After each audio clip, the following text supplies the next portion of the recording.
হরে কৃষ্ণ, রাধে রাধে বন্ধুরা। আমাদের চ্যানেলে আমাদের সকলকে স্বাগত। সকল বৈষ্ণব ভক্তবৃন্দের চ্যানেলে আমার প্রণাম। আজকে শুভ নববর্ষ, আমরা চলে এসেছি বাঙ্কি বিহারী মন্দির। আপনাদের দর্শন করাবো। সুধাম বৃন্দাবন থেকে আপনাদের সকলকে জানাই শুভ নববর্ষ, অনেক অনেক শুভেচ্ছা, ভালোবাসা। হারি বল। তো যারা বন্ধুরা আমাদের চ্যানেল নতুন, অবশ্যই আমাদের চ্যানেলকে সাবস্ক্রাইব করে পাশে বেল আইকনটা প্রেস করে দেবেন ভিডিও দেখার জন্য। তো আপনারা নিজেদের মনের ইচ্ছা সব কিছু বাকি বিহারীকে জানাবেন, এবং বাকি বিহারী সকলের ভক্তদের মনের ইচ্ছা পূরণ করেন। হরি বল। হরে কৃষ্ণ বন্ধুরা, তো দেখুন আমরা রাস্তা দিয়ে যাচ্ছি। এখানে বাকি বিহারী রাস্তা, দু সাইডে অনেকগুলো রাস্তা রয়েছে। আপনি যে পঞ্চকোষ পরিক্রমা রয়েছে, যখন ইস্কন মন্দির থেকে আসেন, গোশালা পার হয়ে যে ইস্কন মন্দির আসার সাইডে, সেদিকেও রাস্তা রয়েছে, কয়েকটা গেট রয়েছে।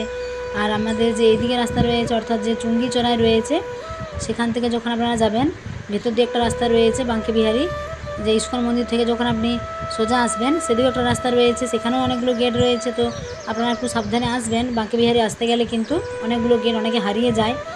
এবং এখানে এত ভিড়, কারণ দেখুন গলিগুলো তো খুব চওড়া নয়, সরু সরু গলিও রয়েছে, আর দু সাইড অনেক দোকান রয়েছে। তো সেই জন্য আপনারা সাবধানে আসবেন। তবে জুতোও সাবধানে রাখবেন, কারণ দেখুন একটা গেট দিয়ে যদি আপনি প্রবেশ করেন, আবার অন্য গেট দিয়ে যদি বাইরে বার হন, তাহলে কিন্তু জুতোও খুঁজে পাবেন না। এরকম হয়, অনেকে হারিয়েও যায় ভিড়ে, এত ভিড় হয়। আর আজকে যেহেতু বন্ধুরা পহেলা বৈশাখ, বাংলা নূতন বছর শুরু, তার জন্য কি হয় দেখুন, সব ভক্তবৃন্দরা এসেছেন বৃন্দাবনে। দেখুন বন্ধুরা, আমরা চলে এসেছি একদম বাঁকি বিহারী মন্দিরের সামনে, অনেক ভিড় অতিক্রম করে। তো তারপর আমরা ভেতরে প্রবেশ করলাম। আর এখানে দেখুন অনেক দোকান রয়েছে, যেখান থেকে আপনি ভগবানের জন্য ফুলের মালা সংগ্রহ করতে পারেন। তো আমরাও নিয়ে নিয়েছি গোলাপের মালা, তুলসীর মালা, কারণ দেখুন এই বৈশাখ মাসে ভগবানকে তুলসী অর্পণ করলে কিন্তু খুব ভালো। আমি সেই ভিডিও আপনাদের দিয়েছি, দেখবেন বৈশাখ মাসের মাহাতো, তুলসী জলদানের মাহাতো। আপনারা সেই ভিডিওগুলো দেখবেন, যে তুলসী ভগবানকে অর্পণ করলে কত লাভ হয়, এবং তুলসী মহারানীকে জলদান করলে যে অপার কৃপা আপনি লাভ করতে পারবেন, সেই ভিডিও আমি দিয়েছি। আর এছাড়া বৈশাখ মাস যদি সুন্দর করে পালন করেন বন্ধুরা, তাহলে ভগবানের শ্রীহরির আপনি প্রিয় হবেন, এবং ভগবানের অপার কৃষ্ণ প্রেম লাভ করতে পারবেন। তো দেখুন আমরা ভেতরে চলে এসেছি। আর এখন যেহেতু বৈশাখ মাস, সামনে আসছে অক্ষয় তৃতীয়া, এই বছরে একটি মাত্র দিন বাঁকি বিহারীর চরণ দর্শন হয়। তো সেখানেও লক্ষ লক্ষ ভক্তের সমাগম হয়। তো আমরা দেখুন অনেক কষ্ট করে কিন্তু বন্ধুরা ভেতরে যাচ্ছি, এবং তাও কিন্তু ভগবানকে যেহেতু বাঁকি বিহারীর এক ঝলক দর্শন হবে, সেই জন্য কিন্তু সবার মুখের মধ্যে রয়েছে খুব হাসি, এবং সকল ভক্তবৃন্দরা কিন্তু দূর দূরান্ত থেকে বাঁকি বিহারীর এক ঝলক দর্শনের জন্য আসে। কারণ দেখুন একবার হয়েছিল এখানে একটা ঘটনা, যে একজন নূতন বিয়ে হয়েছিল এবং বাঁকি বিহারী মন্দিরে দর্শনের জন্য এসেছিলেন। তো তাদের পরিবার পুরো সপরিবার এসেছিলেন। তো বাঁকি বিহারীর এই যে ঝলক দর্শন হয়, কেন এরকম হয়, পুরো অন্য মন্দিরে দেখবেন সবসময় পর্দা চড়ানো থাকে, তো এখানে এরকম কেন হয় না, দেখুন ওই মাতাজি, যিনি নূতন বিবাহিত মহিলা, তো তিনি এসেছিলেন সব পরিবারে, তার শাশুড়ি মা, স্বামী সবাই। তো তিনি বাঁকি বিহারী রূপে এমন মোহিত হয়ে গিয়েছিলেন, কারণ এই বাঁকি বিহারী হলেন 16 বছরের একদম যুবক, এত সুন্দর তার রূপ, অপূর্ব রূপ। তো সেই মহিলা বাঁকি বিহারী রূপে মোহিত হয়ে তিনি সেখানেই কিন্তু দেহ রেখে দিয়েছিলেন, অর্থাৎ সেখানে বিলীন হয়ে গিয়েছিলেন। তো তখন থেকে এখানের পূজারীরা কী করে, বাঁকি বিহারী ঝলক দর্শন, অর্থাৎ সবাই অল্প একটু সময় দর্শন করতে পারে, আর তারপরে এই পর্দা দিয়ে দেওয়া হয়। তো আপনারা এখানে ভগবানের জন্য মালা নিয়ে আসতে পারেন, গোলাপের মালা। আর দেখুন কত সুন্দর অপূর্ব শৃঙ্গার হয়েছে, আর চারিদিকে দেখুন ফুল বাংলা হয়েছে, ফুল দিয়ে কত সুন্দর শৃঙ্গার করা হয়েছে চারিদিকটা। কারণ যে অক্ষয় তৃতীয়া আসছে, তার জন্য এখন প্রতিদিন এরকম ভগবানের নতুন নতুন শৃঙ্গার হবে। কারণ অক্ষয় তৃতীয়াতে কী হয়, ভগবানের চরণ দর্শন হয় বছরে একটা মাত্র দিন। তো সেদিনও এত ভক্ত সমাগম হয়। তো সেদিনেও কিন্তু অনেক সাবধানে আসতে হয়, কারণ দেখুন এত ভিড়ে অনেক যারা অসুস্থ মানুষ, তাদেরও কষ্ট হয়। তারপর অনেকে ছোটো বাচ্চা নিয়েও দেখলাম এসেছে, কিন্তু তাদেরও অনেক কষ্ট, কারণ এত ঠেলাঠেলির মধ্যে কিন্তু অনেক সময় অনেক বিপদ হয়ে যায় বন্ধুরা। অনেক পুলিশ রয়েছে চারিদিকে, কিন্তু তবুও নিজেকে তো সাবধানে থাকা দরকার। তো সেই জন্য আপনারা নিজেরা অনেক কিন্তু সাবধানে থাকবেন, এবং যারা একসাথে আসছেন 5 জন 10 জন, তারা কিন্তু একসাথে থাকবেন, নাহলে কিন্তু এখানে অনেকে হারিয়ে যায়, কারণ অনেকগুলো গেট রয়েছে। তো সেই জন্য আপনারা একটু সাবধানে থাকবেন, এবং মাইকে অ্যানাউন্সার হচ্ছে, আপনারা যদি এরকম হয়, তাহলে আপনারা সেখানে যদি যোগাযোগ করেন, তাহলে কিন্তু আবার যদি হারিয়ে যান, তাহলে সে কিন্তু খুঁজে পাবেন আপনারা। তো আপনারা এই বিষয়গুলো মনে রাখবেন। তো এখানে আমরা এখন চারিদিকটাতে আপনাদের দেখাচ্ছি, দর্শন করাচ্ছি, আপনারা দর্শন করুন। অনেকে গোপাল নিয়ে এসেছেন, বড় বড় গোপাল, কারণ ভাবছেন বছরের প্রথম দিন বাংলা নূতন বছর, বৈশাখ মাস, পয়লা বৈশাখ, সবাই কী করে একটা নূতন বস্ত্র পরে। তো আপনারাও করতে পারেন, যে নূতন বস্ত্র যখন পরবেন, যারা মাতাজিরা রয়েছেন তারা কী করবেন, আগে রাধারানীকে অর্পণ করবেন। কারণ দেখুন আমাদের অন্ন, বস্ত্র, বাসস্থান সব কিছুই কিন্তু ভগবান যোগান, আমাদের কিন্তু কোনো কিছুই নেই, সব কিছু আমরা ভগবানের থেকে পাই। ভগবান আমাদেরকে প্রতি মুহূর্তে সাহায্য করে চলেছেন, তার জন্য আমরা ভগবানকে সবসময় ধন্যবাদ দেওয়া উচিত। এবং ভগবানকে যদি আপনি অর্পণ করেন সেই বস্ত্র, তারপর নিজে পরিধান করবেন প্রসাদী। আর যারা প্রভুজিরা তারা ভগবান শ্রীকৃষ্ণকে অর্পণ করবেন কোনো বস্ত্র, তারপর সেই বস্ত্র পরিধান করবেন। হরি বল। তো এরকম অনেক কাহিনী রয়েছে বন্ধুরা বাঁকে বিহারীর সাথে। দেখুন বাঁকে বিহারী নিধুবনে প্রকট হয়েছিলেন।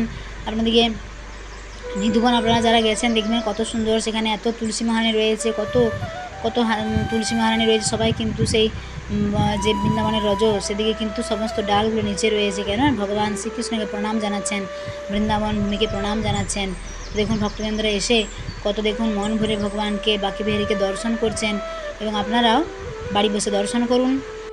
এখানে দেখুন এক মাতাজি ভগবানকে দর্শন করে তার চোখ দিয়ে অশ্রু বয়ে চলছে। কারণ দেখুন অনেকেই থাকে কি হয়, তারা সারা বছর একটা বাঁকে বিহারী দর্শনের জন্য অপেক্ষা করে থাকে। অনেকেই তো আসতেই পারে না বৃন্দাবনে, আর অনেকে যারা আসে তারা বাঁকে বিহারীর দর্শন কিন্তু অবশ্যই করে। দেখুন বাঁকে বিহারীর মন্দিরের প্রতি একটা সব ভক্তদের একটা অপার একটা এমন টান রয়েছে, আকর্ষণ রয়েছে।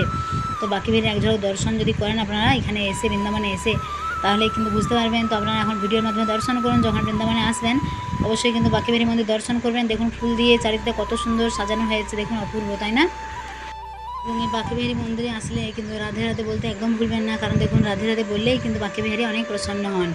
আর এই বাঁকে বিহারী হলো রাধাকৃষ্ণের মিলিত স্বরূপ, মিলিত বিগ্রহ। কারণ দেখুন যে নিধুবনে সন্ত হরিদাসের ভজনে ভগবান শ্রীকৃষ্ণ এবং রাধারানী সন্তুষ্ট হয়ে কী হয়েছিলেন, বাঁকে বিহারী রূপে প্রকট হয়েছিলেন। তো আপনারা সেই প্রকট স্থানও দেখিয়েছিলেন, আবার দেখাবো আমরা কোনো এক সময় যখন নিধুবনে যাব, তখন আপনাদেরকে দেখাবো বাঁকে বিহারীর প্রকট স্থল।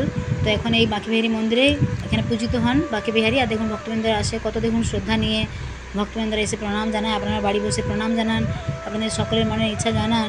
কারণ আমরা অনেক সময় শুনেছি বাঁকে বিহারী ভক্তদের সঙ্গে কিন্তু লীলা করেই চলেন, কারণ আপনারা বুঝতে পারবেন না, আপনাদের সঙ্গে হয়তো কোনো লীলা কখনো হয়ে যাবে।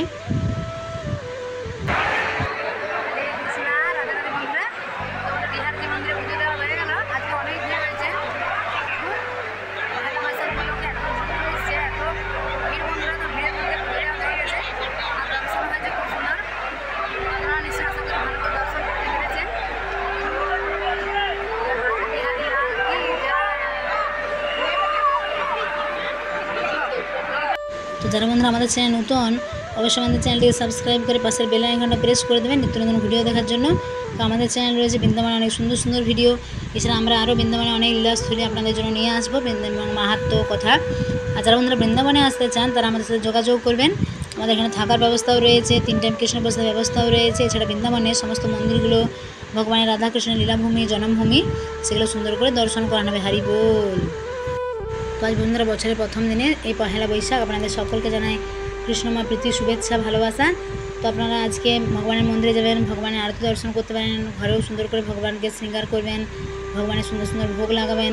কারণ দেখুন বছরের প্রথম দিন আমরা যদি ভগবানের পুজো দিই, ভগবানকে আমরা যদি প্রসন্ন করতে পারি, তাহলে কিন্তু এই সারা বছর আমাদের ভালো কাটবে এবং ভগবানও আমাদেরকে খুশি রাখবে। তাই আমরা এই দিনে কারোর সাথে ঝগড়াঝাটি না করে, সকলের সাথে ভালো ব্যবহার করে আমরা করতে পারি এই দিনে। এবং সকলকে আপনারা যাদের আত্মীয় স্বজন রয়েছে সকলের সঙ্গে ভালো করে ব্যবহার করবেন, কারোর সাথে খারাপ ব্যবহার করবেন না।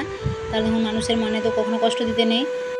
তো বন্ধুরা বাড়ি বসে আপনারা ভিডিওর মাধ্যমে বাঁকে বিহারীকে দর্শন করুন এবং আপনাদের মনের সকল ইচ্ছা বাঁকে বিহারীকে জানান। কারণ বাঁকে বিহারী হলেন কি ভক্তের মনে বাসনা তিনি কিন্তু পূরণ করেন। অনেক ভক্তের ক্ষেত্রে এরকম হয়েছে, আমি শুনেছি অনেক ভক্তের ক্ষেত্রে। একজন মাতাজি ছিলেন, তো উনি বাইরে থাকতেন এবং ওনার বাবা ছিলেন খুব ভক্ত, বাঁকে বিহারীর খুব ভক্ত। উনি বাইরে ছিলেন। তো একবার ওর বাবা ভেবেছিলেন যে আমার মেয়েকে বাড়ি নিয়ে আসবো, কী করে নিয়ে আসবো, যেতে পারছিলেন, ওনার শরীর অসুস্থ। তো একবার উনি যে বাইরে ছিলেন, তো সেখান থেকে দুজন, অর্থাৎ তিনি দেখলেন একজন প্রভুজি, একজন মাতাজি, ওনারা বলছেন আমরা বৃন্দাবনে যাব। তো এরকম সেই মাতাজি তখন ওনাদের সাথে এসেছিলেন এবং সেই সময় উনি ভাবলেন হয়তো তার বাবাই এনাকে পাঠিয়েছেন এই প্রভুজিকে, তিনি কখনো দেখেননি। এবং সেই প্রভুজিকে তিনি জিজ্ঞাসা করেছিলেন যে আপনি কোথায় থাকেন, তখন কিন্তু উনি বলেছেন আমি বৃন্দাবনে থাকি, বাঁকে বিহারী মন্দিরের পাশেই থাকি, এরকম বলেছিলেন। তো পরে তিনি যখন আবার এখানে এসে খবর নিয়েছিলেন, কিন্তু কোথাও আর তিনি খুঁজে পাননি। এবং তার বাবাকে যখন এই সমস্ত ঘটনাগুলো বলেছিলেন, তখন তার বাবা কিন্তু ঠিক বুঝতে পেরেছিলেন যে আর কেউ নয়, স্বয়ং বাঁকে বিহারী এবং রাধারানী তার মেয়েকে রাস্তায় সে দূর থেকে নিয়ে এসেছিলেন। দেখুন, তো বাঁকে বিহারী এরকম ভক্তের সঙ্গে অনেক লীলা করে চলেন, আপনাদের সাথেও কোনো দিন এরকম লীলা হতে পারে। তো আপনারা বৃন্দাবনে আসবেন। তো সকলে ভালো থাকবেন, সুস্থ থাকবেন। আর যারা বন্ধুরা আমাদের চ্যানেল নতুন, অবশ্যই আমাদের চ্যানেলটিকে সাবস্ক্রাইব করে পাশের বেল আইকনটা প্রেস করে দেবেন এরকম সুন্দর সুন্দর ভিডিও দেখার জন্য। এরকম অনেক লীলা কথা রয়েছে বাঁকে বিহারীর সাথে, তো আমরা সেগুলো আপনাদের সাথে শেয়ার করব। আর আপনারা এই বৈশাখ মাস সুন্দর করে পালন করুন। সকালে প্রাতঃ স্নান করবেন এবং ভগবানের আরতি, তুলসী মহারানীকে জলদান করবেন প্রতিদিন। এবং জলধারা যদি করতে পারেন তাহলে খুব ভালো। জলধারা আমি যেটা বলে দিয়েছি, মাটির ঘটের মধ্যে একটা ছোটো ছিদ্র করবেন এবং তার মধ্যে সুপারি দিয়ে দেবেন আর একটা দুর্বা ঘাস নিয়ে যেতে পারেন, ফটা ফটা করে তুলসী মহারানীর উপর পড়বে। এতেও কিন্তু আপনি অনেক কৃপা লাভ করতে পারবেন। হারি বল। আর এছাড়া আপনারা সন্ধ্যা আরতি, ভগবানের সুন্দর করে আরতি করবেন, ভগবানকে শৃঙ্গার করবেন, ভোগ লাগাবেন। তো দেখুন বন্ধুরা, বৃন্দাবনে আসলে আরেকটা বিষয় আপনারা খেয়াল রাখবেন। দেখুন এখানে বানরে কিন্তু চশমা নিয়ে চলে যায়। তো আমরা আজকে বাকেবির মন্দির থেকে আসার সময় দেখলাম একজন চশমা বান্দরে নিয়ে চলে গেছে। তো আমরা এই জন্য এই ভিডিওটা আপনাদের তুললাম যে আপনারা যাতে বুঝতে পারেন যে এরকম বৃন্দাবনে আসলে চশমা, জপম ব্যাগ এগুলো কিন্তু ঠিক করে রাখতে হয়, মোবাইল নাহলে কিন্তু অনেক সময় নিয়ে চলে যায়, তখন কিন্তু আপনারাই বিপদে পড়বেন। তো এগুলো আপনারা সাবধানে রাখবেন। দেখুন গোমাতা রয়েছে, আমরা আসার সময় গোমাতাকে কলা সেবা করিয়েছিলাম। আপনারা যখন বৃন্দাবনে আসবেন এরকম গোমাতা বাঁধা দিয়ে কিন্তু সেবা করবেন, এতে কিন্তু গোমাতারা খুব প্রসন্ন হন, আপনাদেরকে কৃপা করবেন। হারি বল। তো সকলে প্রেম সে বলুন রাধে রাধে।